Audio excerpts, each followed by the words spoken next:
Parlons de l'utilisation de Bioceravette lors de l'intervention chirurgicale de cimentoplastie.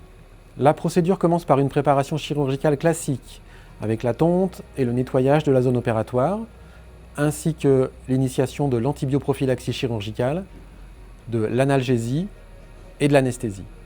Une fois le chien transféré au bloc opératoire, il doit être positionné de manière à permettre un abord aisé de la zone, en fonction du membre concerné.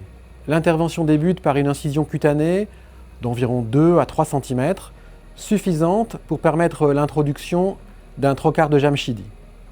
Le trocar peut à la fois servir à recueillir la biopsie péropératoire et à injecter le ciment au sein des tissus cibles. Lors de son introduction, une précaution particulière doit être apportée pour éviter d'endommager la corticale osseuse qui entoure la lésion.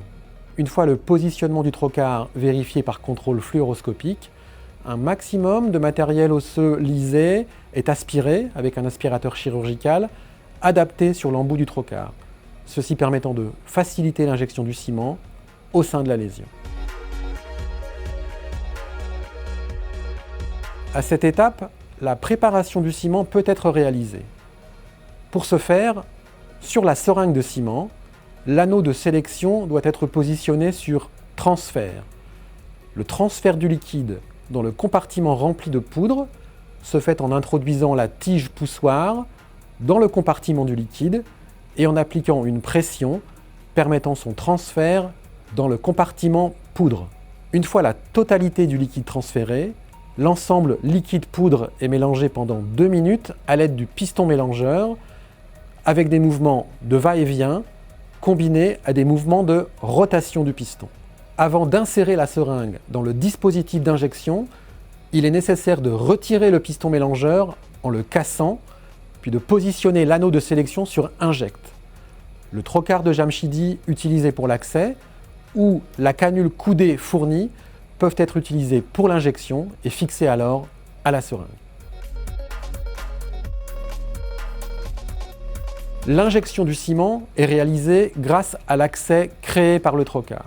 La position de la canule et l'injection du ciment peuvent être contrôlées par fluoroscopie.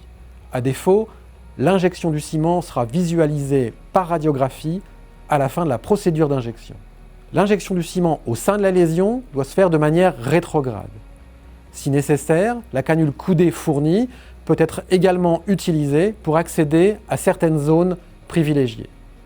Cette canule coudée, tout comme la canule du trocar, sont d'un diamètre suffisant pour permettre l'injection du ciment sans effort grâce au pistolet d'injection, généralement un diamètre de 8 gauges. La procédure d'injection se termine en reculant la canule jusqu'au point d'entrée dans l'os, qui se trouve ainsi obstrué par le ciment.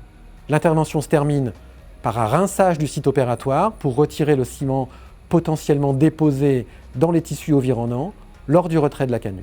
La dernière étape consiste à effectuer une radiographie post-opératoire qui servira de point de repère pour le suivi radiographique de l'animal et pour s'assurer de l'absence de fuite majeure du ciment en dehors de la cavité osseuse, notamment de fuite articulaire si la tumeur est localisée très proche de l'articulation de l'épaule ou du genou par exemple. Il est important de noter que l'objectif recherché ici est l'injection d'une quantité suffisante de ciment au sein des sites osseux les plus fragilisés, afin d'offrir la meilleure consolidation possible de l'os atteint et d'obtenir par la suite une colonisation osseuse optimale au contact du ciment.